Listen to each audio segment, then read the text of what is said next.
Here we have a typical coil of sterling silver as is purchased from the Sheffield smelting company. Most cutlery today is machine made. We are still producing cutlery in the old-fashioned handmade way.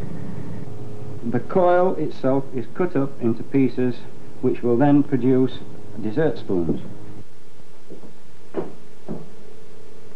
The difference between sterling and the pure silver is 7.5% of copper, which is put in to make the silver more workable and harder.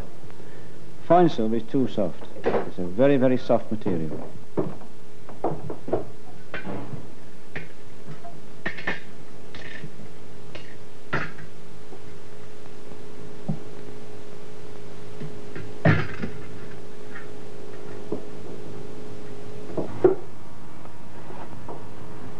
Here we have a sample case of the different stages of forging of the dessert spoon.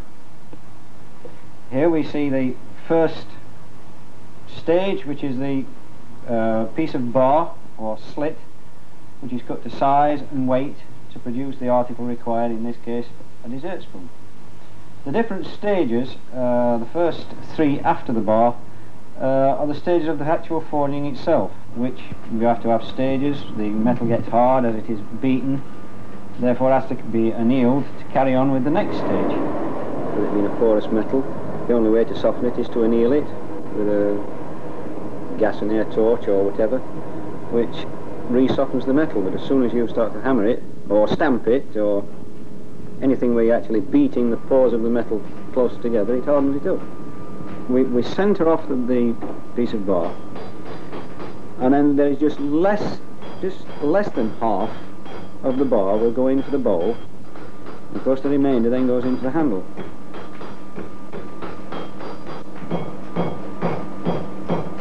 The first operation, of course, it is to start it off by getting basically the bowl to start broadening out, and the shank or middle part of the handle to start to go in to form the round shank of the spoon.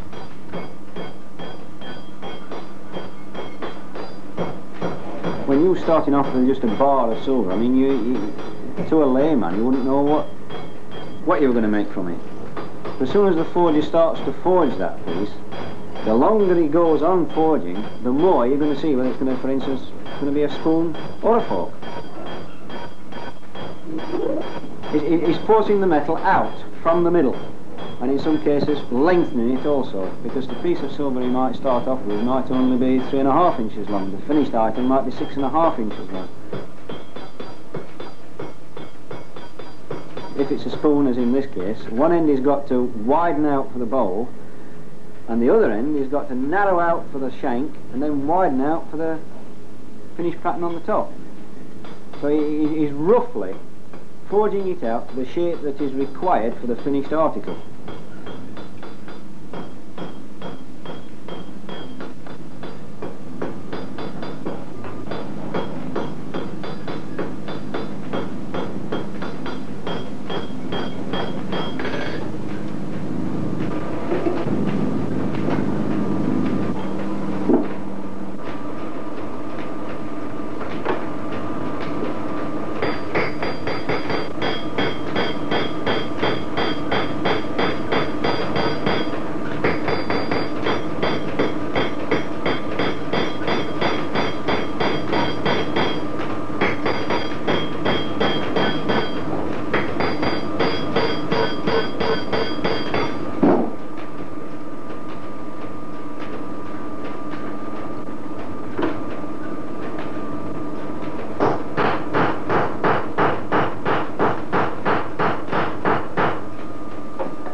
Here we have the first stage of the forging process. By hand forging, you are able to put the silver where it is required.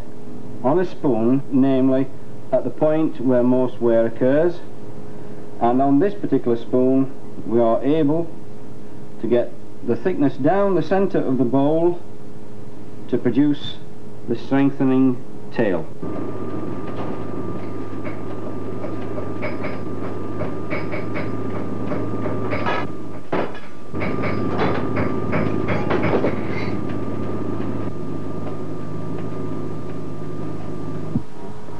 The items that we do actually produce, there's a fantastic range of possibly things which only the customer has heard of, ranging from a mayonnaise ladle, which is a very tiny ladle, through to lemon fork. We produce things as large as the customer will probably know that as a gravy spoon. We can also produce ice tongs, with the cockerel's claws on the end for the ice tongs. Numerous things that we have made which are most unusual. We've made asparagus tongs, spaghetti tongs, more or less anything which a customer is likely to ask for, we can make. Among our past customers have been Henry Ford, Rothschild, Rockefeller, even down to a film star everybody knows, Ursula Andress. And some of the big banking organisations purchase our silver flatware for their dining rooms, for their top executives. One of the most famous ones, I suppose you would say, would be IBM. People of that nature who are, well, I suppose you would say, have to be fairly wealthy people to afford to buy or purchase our silver. Rolling the shame. Last January, for instance, fine silver was under £3 an ounce. This January it touched £21 an ounce, very nearly 22. It's come down a little bit since, and I understand it's round about £16.30 or something like that at the moment. It's still a hell of a jump from what we've been able to buy it in at this time last year.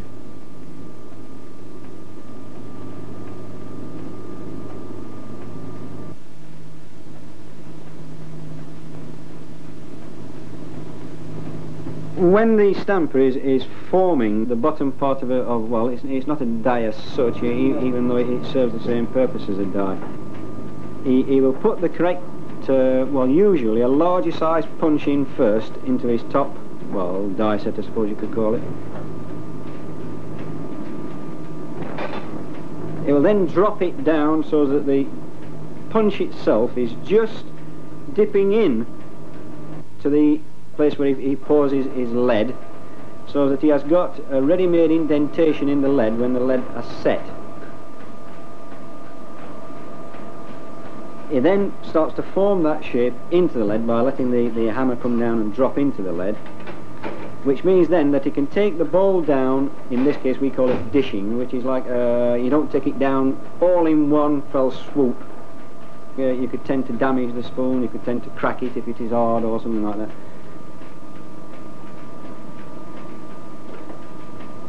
But what they tend to do is they tend to take it down in stages to flatten out probably any bumps and hollers which have been left in from the forging on the inside.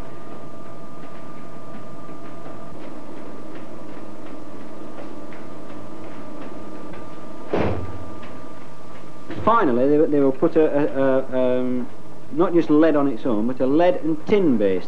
That is done when it comes to its final shaping or forming of that particular bowl. The correct punch is put in, the bowl is held over the indentation in the lead and tin mixture. He lets it come down and it forms, and with it being harder base that he's putting his spoon into, it helps to get the correct form and shape of that particular bowl.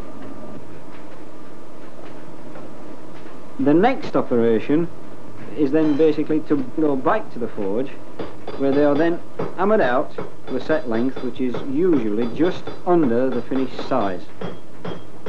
So they may be roughly 1/8 of an inch under the finished or completed size.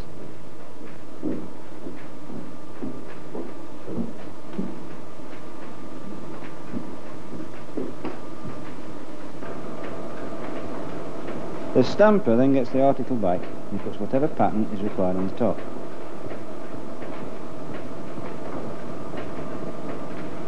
In this case, it's the rib rat tail pattern. So he puts the rib rat tail pattern onto the piece of silver.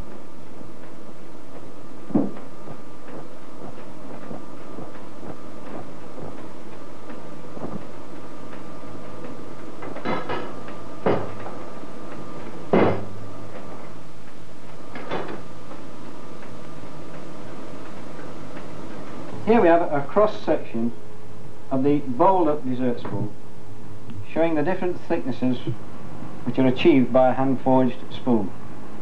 Primarily you will get the thickness for the tail or heel, which on a machine made spoon you will not achieve, plus the thicker point where, as everyone knows, on a spoon you get more wear, while the point where the teaspoon with stirring, dessert spoon scraping on the bottom of the dish or bowl, etc.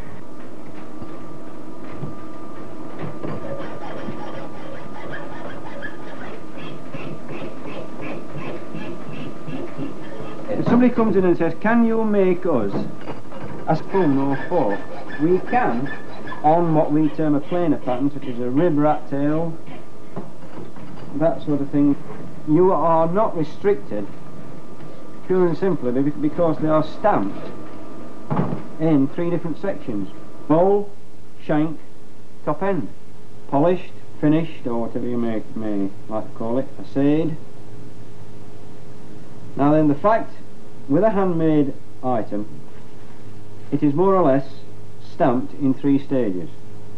That is the stage there, to there, to there, to there.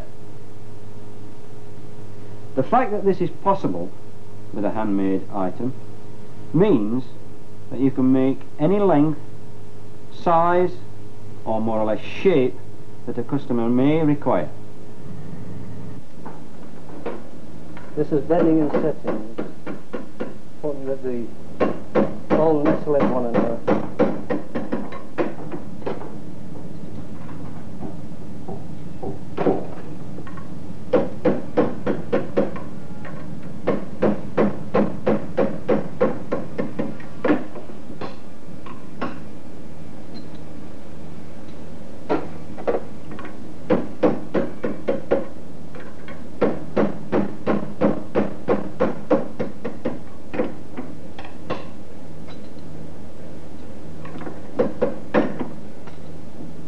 Right, that's it.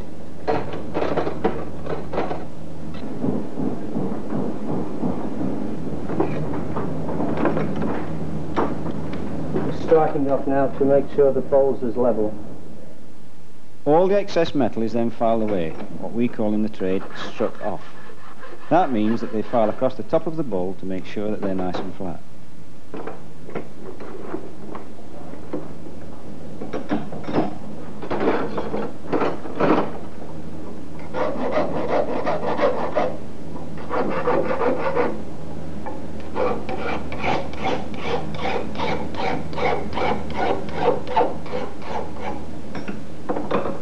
The bowl itself is then straightened off.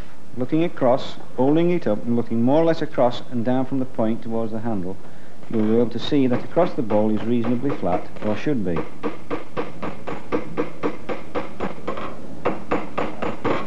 This also, if the assay mark distorts it in any way, we can tap the assay mark back, and if it deviates to one side, we'll pull it back over this way. The assay mark is the customer's guarantee that the spoon is up to the required standard of silver.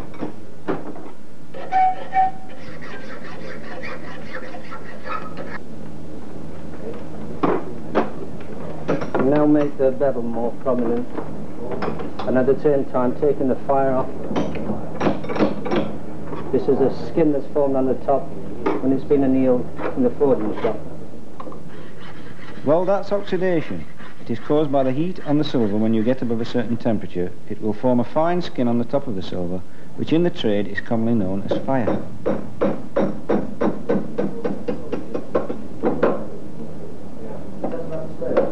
Now this is a steel block. It's alright that it's damaging the back end because we have to file this in any case. But we must be very careful about the front now because we've got a fire out and we've also got a bevel and a small pip at the top. So therefore we've got to use this lead hammer, which does not damage the silver.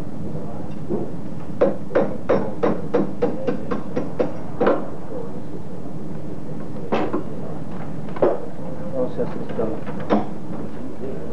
Now we start filing the back. To get down to the true sheen of the metal, you've got to take that top coating off. to get down to the actual genuine metal underneath, which will then polish up to the silver shine which everybody knows. Here again, we've got to make sure we get it flat and it's getting the fire from the back, which is its skin again. It's caused by annealing.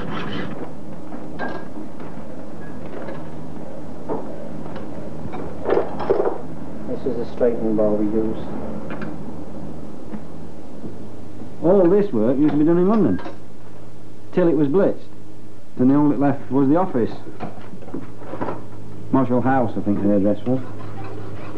But all the blade work used to be done in Sheffield. Meaning that anybody such as Mappin and Webb, Walker and Hall, as it was, and all the other so-called silver firms, which are no longer, used to buy Fletchers blade and fork, which used to have handles put on. Not the silver as that, I'm talking about a pearl handle, till the war. Then the forgers that they had up in Sheffield then had to start doing the spoon and forks as this. Well, this is spoon and fork muffin. Materials mainly are buffs, different sizes, sand and pumice. The sand is Trent, sand refined. Pumice comes from Italy, volcanic dust. This is vegetable oil I'm using to mix it up. The men, or the staff that work here, comprise mainly of people who have been here years. We start off by doing the tail first. This is the tail section. I think probably Mr. Wallace, doing the actual hand forging, has been here over 30 years. And the other hand forger, Mr. Faulkner, he's been here somewhere in the region of probably 27, 28 years. The gentleman who does the filing, the hand filing, etc., he's been here 23 years. That's now finished that part of the job. This is to get the oxidisation out of the silver. You take myself, I've been here at the beginning of February, 23 years. We progressively go down, of course. The buffer, been here around about 12 years. And so on and so forth. You know, you slowly come down the scale depending on what the particular job is.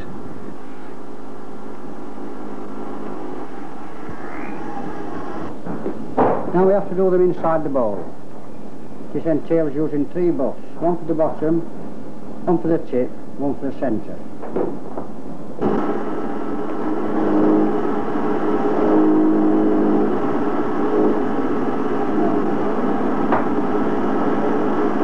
I'm just making sure all oxidisation inside the bowl is now out. We use this buff, which will be the last buff we shall use. We're really finishing it off now. At Fletchers, the main bulk of the workforce are people who have more or less come into the trade as young teenagers and progressed from there.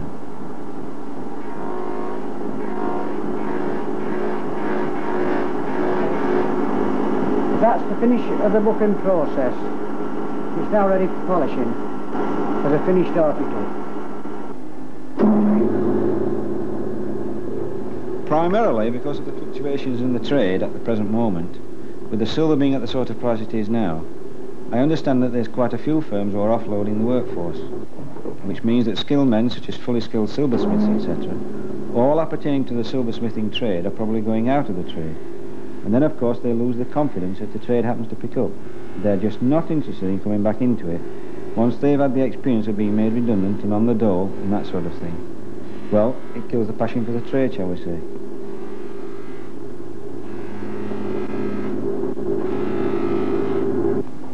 This is the bright finish.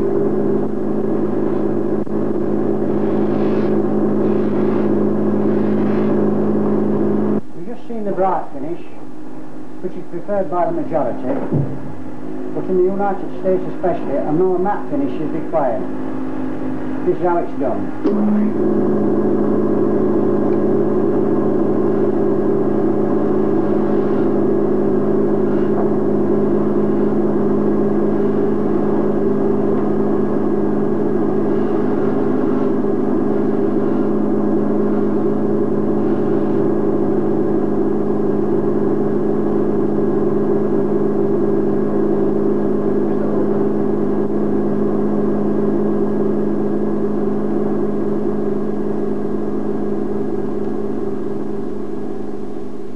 go through the different stages, and here, the last stage in the box is the finished article, which is then wrapped, boxed, and on its way to a very fortunate customer.